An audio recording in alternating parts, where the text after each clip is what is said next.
Qanaqa qilib barcha yaxshiliklarga erishish mumkin? Qanaqa qilib barcha muammoga bittada yechim topish mumkin degan savolga keling javob beraman.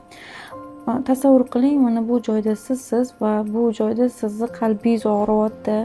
Balkim tuhmat qilishgandir, balkim qarzdordirsiz, balki er-xotin munosabatlarida qanaqadir muammolar bo'layotgandir. Mana shu muammodan qanaqa qilib chiqib ketsam bo'ladi, nima qilsam bo'ladi deyotgan bo'lsangiz, bitta formula bor, bitta yo'l bor.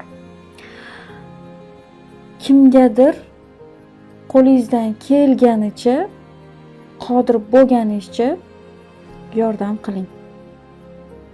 Natijada sizni qalbingiz yorishadi, o'zingiz ichingizda ilohiy tuyg'ular aylanishni boshlaydi va siz mana bu muammomga qanaqa qilib javob toping, yechim toping deb turganingizda Alloh taolo sizga o'zi oson va yengil yechim berishni boshlaydi. Albatta sinab ko'ring.